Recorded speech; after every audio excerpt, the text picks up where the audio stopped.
दोस्तों, 60 घंटे की वो दहशत जो एक बेटी कभी भूल नहीं पाएगी। मेरठ के कपसार गांव से जो कहानी सामने आई है वो सिर्फ एक अपराध की कहानी नहीं है। ये कहानी है एक बेटी की चीखों की, एक माँ की कुर्बानी की और एक परिवार के उस दर्द की जिसे शब्दों में बयान करना आसान नहीं है। 4 दिन तक पूरे इलाके में सन्नाटा था। सवाल थे, अफवाहें थी, राजनीति थी, लेकिन जो सबसे ज्यादा जरूरी था वो था एक बेटी का सच। अब वही सच कोर्ट के कटघरे में दर्ज हो चुका है। रूबी ने वो सब बता दिया है जो उसने 60 घंटे तक जिया, सहा और अपने भीतर दबाए रखा। रविवार का दिन, आशा ज्योति केंद्र, एक कमरे में वो बेटी जिसने अपनी आंखों के सामने अपनी मां को मरते देखा, और बाहर वो पिता जो 4 दिन से सिर्फ एक सवाल खुद से पूछ रहा था, क्या मेरी बेटी सुरक्षित है? जैसे ही परिवार की रूबी से मुलाकात हुई, माहौल टूट गया। रूबी खुद को संभाल नहीं पाई, सीधे अपने पिता सतेंद्र से लिपट गई। काफी देर तक बस रोती रही, सिसकती रही, मानो 4 दिन का सारा डर एक ही पल में बाहर आ गया हो। पिता की आवाज कांप रही थी। उन्होंने सिर्फ एक ही सवाल पूछा, बेटी, तुझे तो किसी ने नुकसान तो नहीं पहुंचाया? रूबी का जवाब सुनकर वहां मौजूद हर इंसान की आंखें नम हो गई। उसने कहा, पापा, मैं कितनी बदकिस्मत हूं, मैं अपनी मां का आखिरी बार चेहरा तक नहीं देख पाई। कोर्ट में बयान दर्ज कराने के बाद पुलिस रूबी को आशा ज्योति केंद्र लेकर आई। इस मौके पर सीओ सरधना आशुतोष कुमार मौजूद रहे। रूबी के पिता सतेंद्र, भाई नरसिंह, शिवम और चचेरी बहन सर्वेश, सभी को उससे मिलवाया गया। कमरे में कोई जोर से रो नहीं रहा था, लेकिन हर कोई अंदर से टूटा हुआ था। आंखों में आंसू थे और जुबान पर बस सन्नाटा था। यहीं पर रूबी ने पहली बार अपने परिवार को बताया कि उस दिन आखिर हुआ क्या था।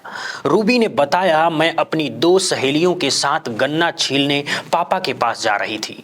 मेरी माँ सुनीता हमारे पीछे पीछे आ रही थी। जैसे ही हम रजवाहे के पास पहुंचे, अचानक गन्ने के खेत से पारस निकलकर सामने आ गया। उसके हाथ में था फरसा। रूबी की आवाज यहां भर्रा गई। उसने बताया कि उसकी सहेलियां डरकर भाग गई, लेकिन वो वहीं रुक गई।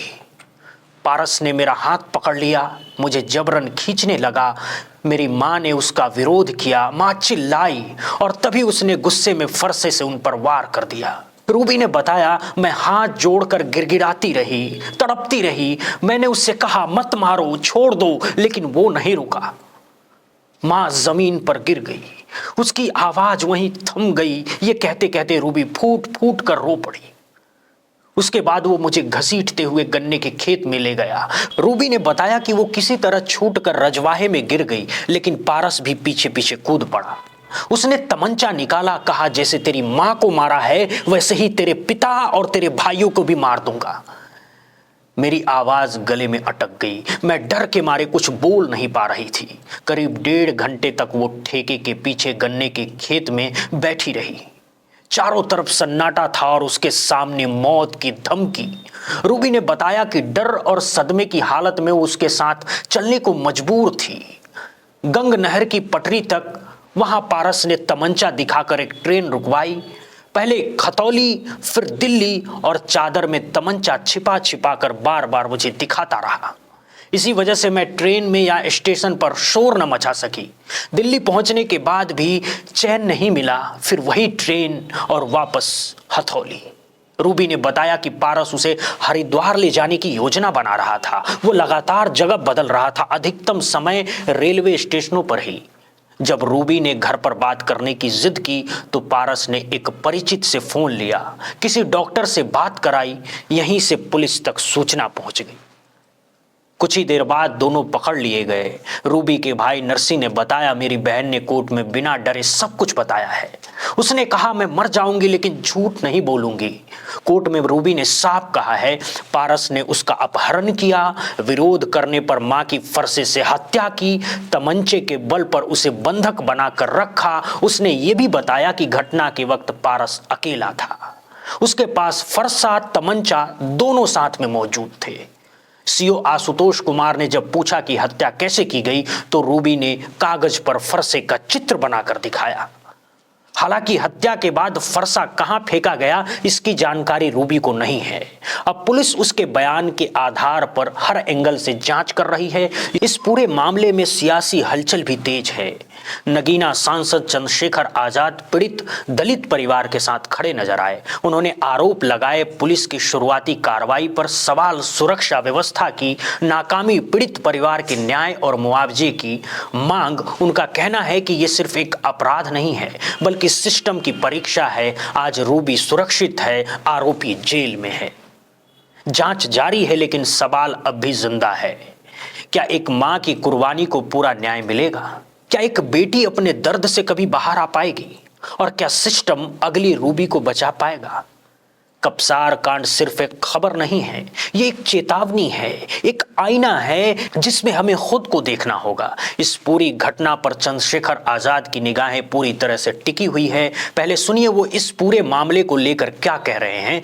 देखिए, मामला तो इतना जघन्य है कि अगर कोई वास्तविकता में उस दर्द को महसूस करे तो वो रो पड़ेगा। इतना दर्दनाक है कि एक माँ जो, क्योंकि माँ और पिता एक ऐसा रिश्ता है, बच्चों के लिए वो सुरक्षा कवच होते हैं, छाया होते हैं, हीरो होता है पिता और माँ ना। वो उनके लिए कुछ भी कर सकते हैं। बेटा पिता से कोई डिमांड कर देता है और पिता उसको पूरी कर देते हैं। कहां से करते हैं, कैसे करते हैं? अपना जूता नहीं खरीदते, जरूरत के समय अपनी जैकेट नहीं खरीदते और आवश्यकता सामान नहीं खरीदते, लेकिन करते हैं। उस बेटी को कुछ दरिंदे उठा के ले जाने की कोशिश कर रहे थे, उसकी असहमति के कारण, असहमति के बावजूद। तो एक माँ ने, जैसा हमेशा होता है भारत की संस्कृति में कि माँ अपने बच्चों की रक्षा के लिए आगे आती, माँ आगे आई और मुकाबला जब करने लगी तो उन दरिंदों ने उस माँ को धारदार हथियारों से उनका सर कुचल दिया। उस बेटी को वो अगवा करके ले गए और उस माँ को जो है उसकी निर्मम हत्या कर दी। सभ्य समाज में किसी भी जाति धर्म के लोग हों, चाहे वो मेरठ के हों, उत्तर प्रदेश के हों, देश के जिन लोगों ने देखा, जिनके घर में बेटियां, उन सारी माओं को तकलीफ हुई होगी कि इस तरह का जघन्य अपराध की कोई किसी भी तरह से जो है उससे सहमति उस पर दर्ज नहीं करा सकता है। हर माँ को, हर पिता को, हर भाई को चिंता हुई होगी कल उसकी बहन के साथ ना हो जाए, कल उसकी बहन के सम्मान के साथ ये ना हो जाए। हर माँ को दर्द हुआ होगा और हर माँ ने इस पीड़ा को महसूस किया होगा। वो रो रहे थे कि आपको आना पड़ेगा, आपको आना पड़ेगा। वो भय के साए में मैं गारंटी दे कह सकता हूं, उनके पिस्टल उनके सर पे लगी हुई है, वो बंदूकों की नोक पे, इसलिए वो रो रो के इंतजार कर रहे हैं कि चंद्रशेखर वहां जाए। लेकिन ये गूंगी, बहरी और तानाशाही सरकार नहीं चाहती कि चंद्रशेखर जाके उन परिवारों की आवाज उठाए।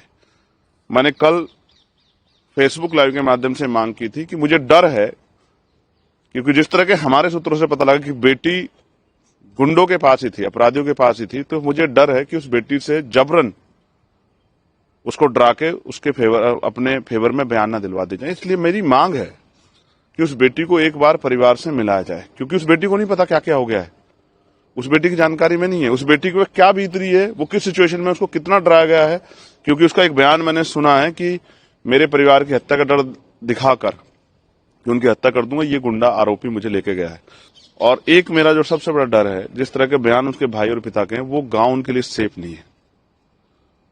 मैं सरकार से मांग करता हूं कि उनको शहर में, क्योंकि उस डर के साए में ना वो कानूनी लड़ाई लड़ पाएंगे और ना ही इस अपमान के साथ वो वहां रह पाएंगे। क्योंकि कल वो मुझसे कह रहे थे, उनका भाई मुझसे रात वीडियो कॉल पे कह रहा था कि माँ तो मारती है, आप माँ को तो नहीं देख पाए, लेकिन पिता को भी मार देंगे, आप आ जाओ। इसलिए मैं चाहता हूं कि मैं मुख्यमंत्री योगी आदित्यनाथ से मांग करता हूं, ठाकुर योगी आदित्यनाथ जी से मांग करता हूं कि वो उस परिवार को सुरक्षित करने के लिए, अगर वास्तविकता में उनके अंदर इतना सा भी न्याय का चरित्र है, तो उसको वहां से, गांव से निकाल के उस जातंकवादी, उस जातीय ईर्षा से भरे गांव से निकाल के उस परिवार को मेरठ में एक मकान रहने की व्यवस्था करा दे, जिससे कि वो परिवार अपनी आगे की लड़ाई लड़ सके। तो दोस्तों, सवाल यही है कि क्या एक ठाकुर मुख्यमंत्री अपने सजातीय पर बुलडोजर एक्शन करेंगे या हाथरस कांड की तरह इसको भी ठंडे बस्ते में डाल दिया जाएगा। सारी जानकारी आप लोगों को मिलती रहेगी। बहुत बहुत धन्यवाद दोस्तों, बहुत बहुत शुक्रिया।